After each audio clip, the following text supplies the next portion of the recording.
Well, hello, Bear. How are you? I'm good. How you doing, Paul?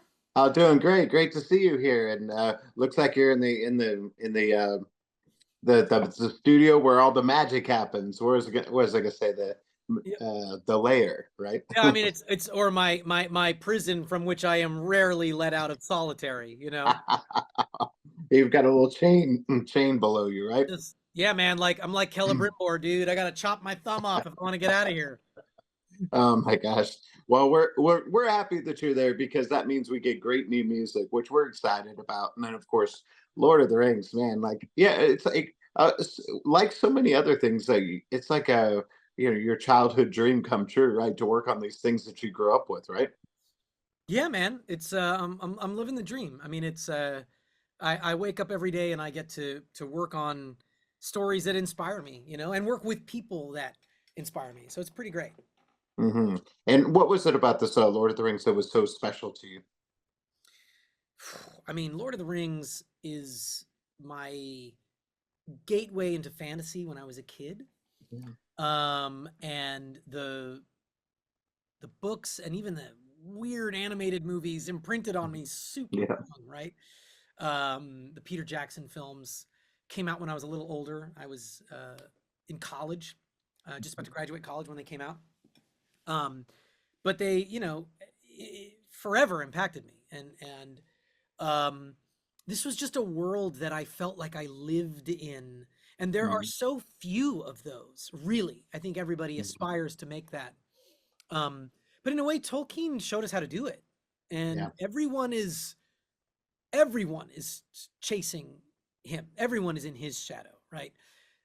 So the idea then that I could help bring to life part of the second age, one of the most exciting but enigmatic and little explored eras Mhm. of his legendarium. It was like the honor of a lifetime. Yeah, that's so cool. Well, and also, some days we feel like we're in The Walking Dead. Some days we feel like we're in Masters of the Universe, right? For sure, man. Sometimes fantasy is not too far away, right? I know, especially when the pandemic hit. I was like, oh, this is just Walking Dead. I know. I think I know where this is going. Oh man. Well, so many people have been looking up to you for years and thinking, see, that's what I want to do, but you just make it look easy. So what kind of advice do you give to those musicians that are looking up to you? My advice is easy. Um, it is love what you do and be a good person. Let's expand on that. They're the two things. Love what you do. What does that really mean? You do it all the time. It's a given you're good at this because you love what you do. So I'm not telling you to practice harder. I'm not telling you to put in more hours working. If you love what you do, that's all you do. Okay, so Hmm. it's a given. You are good at what you do. Next thing, be a good person. Um, let's elaborate on that. It means be collaborative, be positive, be confident, but always in a position of offering help, fulfilling someone else's vision. You want to Hmm. be the kind of person that walks into a room, a stranger, and when you walk out of the room, everybody in the room goes, I want to work with that person. I want to Hmm. help that person succeed. All right, that's chocolate and peanut butter, man. You put those two things together, you're going to be all right. And if you're struggling in your career, I promise you, it's one of those two things that's the problem. Yeah. It's one of those two things. Now, Yeah. I got real lucky, man. I love what I do. Been doing it since I was 5.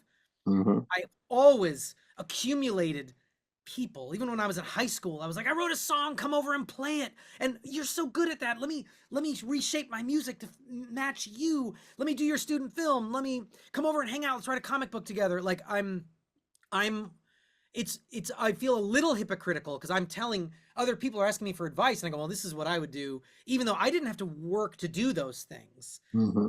Although when I established my career, I did become mindful that if I didn't tend to those things, my career would suffer. And I found there were things in my personality that's like, I'm coming across a little too enthusiastic, or I'm not I'm not getting better. I'm not challenging myself creatively. Like, do I love what I do? Those two things are like a garden you got to water.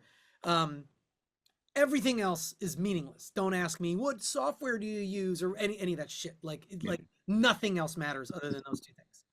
I love that. Well, my co-host is Drew Pearson, one of our great Dallas Cowboys. Caught the Hail Mary, went in the Hall of Fame. He wanted me to make sure that I asked you your Hail Mary moment, which is that moment in your life or career you just had to go for it and it worked out for I you. love it, man. Oh man, Yeah. I've thrown so many Hail Mary passes. Um, I'm overwhelmed. Yeah. Um, Mhm. I think my biggest Hail Mary was making my solo record, The Singularity. Yeah. That's what I was talking about when I said, am I challenging myself? Do I love what I do? Hmm. And I realized I had to make a record for myself. So I started off just writing some songs.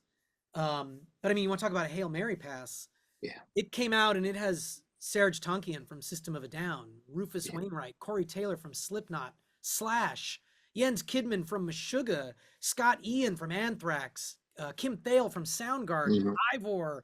I mean, it looks like this incredible, ambitious thing. And it was a Hail Mary pass in that the hard part for me was deciding I'm going to go for this and make something for myself.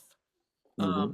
And was that was a big moment for me to decide to do that.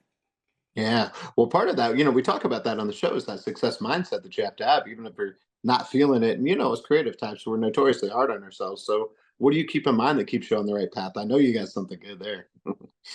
Um, it's always about finding things that inspire you. Hmm.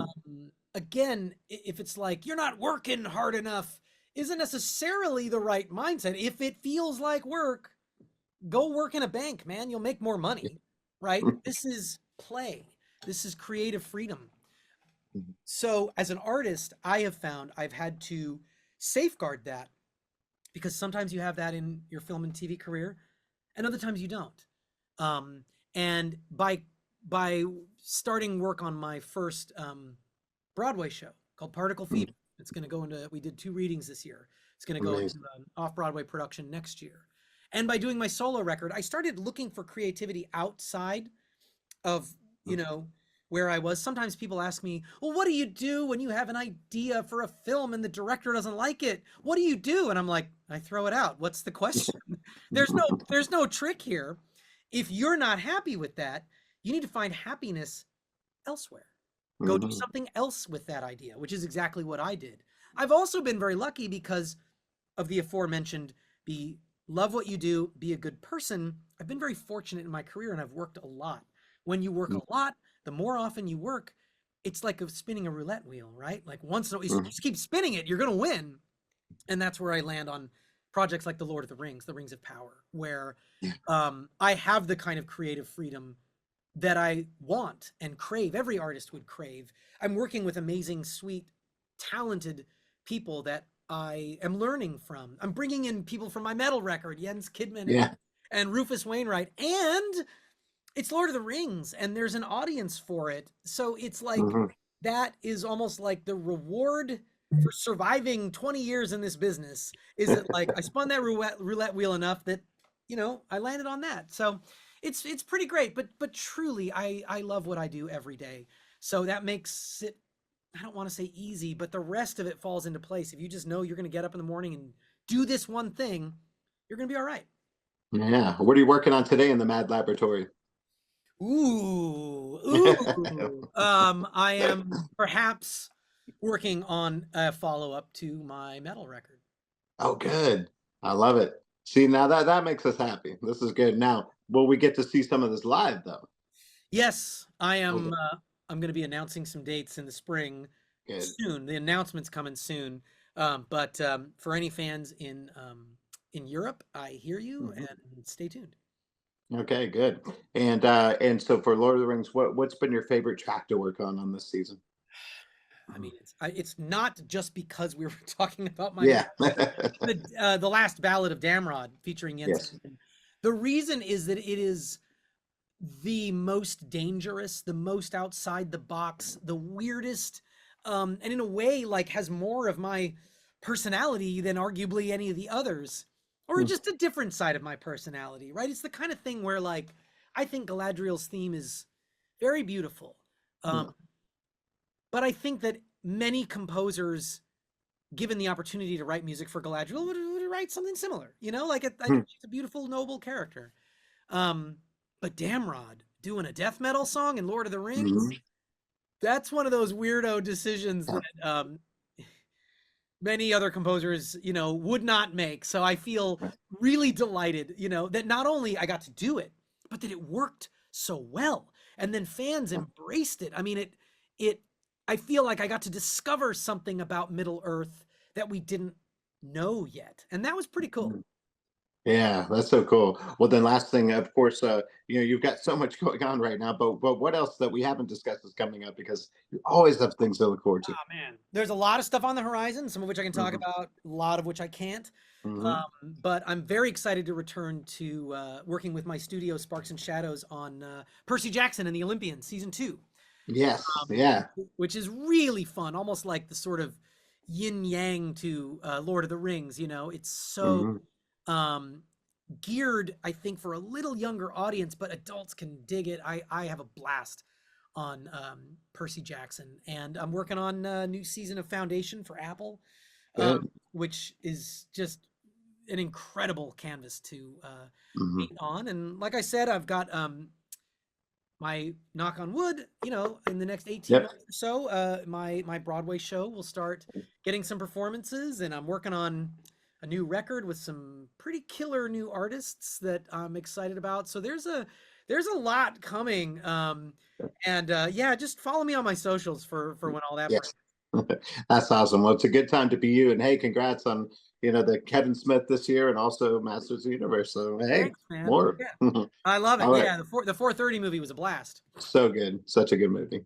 Awesome. Well, we're going to tell everybody check out that and as well as the record. And then of course, Lord of the Rings, and look forward to talking to you again soon. Thanks, man. Have a good one. Thank you so much. Appreciate you. Okay, bye-bye.